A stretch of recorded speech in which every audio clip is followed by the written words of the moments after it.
Well, hello everyone, it's Rick Passek, FlyFish Fanatic, and welcome to my tying bench. Today, I'm going to start a little bit of a series on river nymphs. I asked the question in my YouTube community what you guys would like to see, and this was by far the winner. So you guys were wanting to see some standard style river nymphs, like prince nymphs and stuff. I'm going to start off today with a Perdigon, really flashy Perdigon, lots of color. Big bright orange bead. So that's where I'm going to start with today. So in the vise today, we have a Hends BL124 big game jig barbless in a size 14. Nice big wide gap, which I absolutely love for my river nymphs, especially my Perdigons and stuff. Gives lots of room for those fish to grab on. This is a 3.3 mil tungsten bead from Hends we'll be using. For the tail, I'm going to be using a, I don't know, it's kind of hard to see there, but it's a cock cape from Hends again. And it's this color. Just going to use that for the tail, a couple of fibers. For the body, it's going to be some Hends body products, the flat tinsel in 160, I think call it the number 94. That's what they call it, the number, the orange. And then up around the head, for the thread, for the underbody, and for the head, for the hot spot, going to be using the new Hends nano thread, 12-aught. So, all right, pretty simple pattern. Deadly effective. I absolutely love Perdigons for rivers. They're probably my first one's on my fly line. If it's not this one, it's a hare's ear. But the Perdigons, depending on the style of Perdigons, anywhere, like I said, they'll be one of my first ones on. This is a more flashy one that I'm going to be tying for today. I do tie a lot more in the subdued colors, the peacock, the black, olive green, that sort of thing. So just forming a little bit of a body here. And then I'm going to take a few of the fibers off of my cock cape here. I'm just going to try to line up the tips. You don't need a ton. Just line up the tips a bit, and about the length of the body.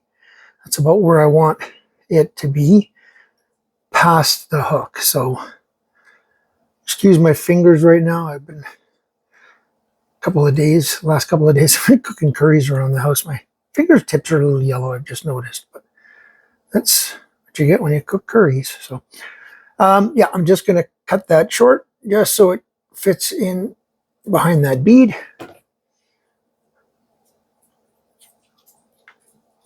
That should just be nice there. Okay. Then I'm going to take that body material, the Perdigon material. Can be a little bit touchy, especially like I found here because it's so cold here and dry. It can be a little staticky, but that's just one thing to overcome. Not a big deal. That's a lot of these types of materials will have that kind of static nature to them. So this is the thread that I'm using is the new Hends nano thread. It's their take on the nano silk, the GSPs out there.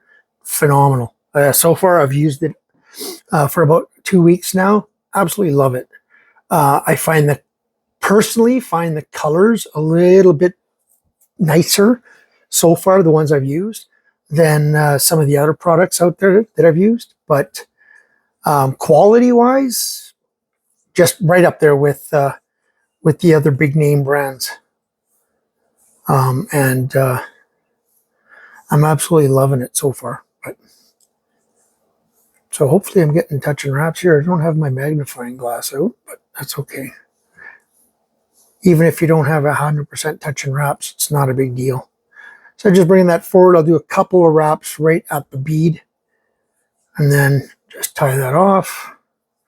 Now, depending on what you want to do, you could put a bit of dubbing right there, a little pink hot spot, but because of the thread that I'm using, I don't need that because this will be my hot spot, right? So there's a nice orangey. Now, if I wanted to, I could do a pink hot spot right behind just to give it a bit more of a difference from the orange bead. But this thing works very well. And like I said, very similar in black and olive, tied the same way, and peacock as well. Tied exactly the same way, using the same hot spot in the front. And then I'm going to use the better scissor there. I'm going to just hit that. Hopefully I don't melt anything, but I'm just going to hit that with a, yeah, just get that in there just a little bit. Didn't cut that perfect. So, okay, then I'm just going to take my Sally Hansen's and I'm just going to coat this. Now I could have made a little bit of a smaller hot spot or a little bit bigger of a hot spot. It's up to me.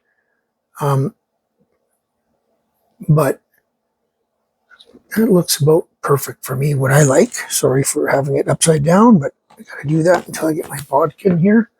Just take any of the excess off. There we go. And that's it. Really simple little fly. Super effective. And like I said, tie these in anywhere from size 12 down to size 18. Nice heavy beads. I use a tungsten. If you want, you can even put a little bit of underbody lead right behind the bead. I just do a couple of wraps. And I tie these, like I said, in this orangey red. I tie them in red. I tie them in peacock. I tie them in black. I tie them in olive. And they're just deadly.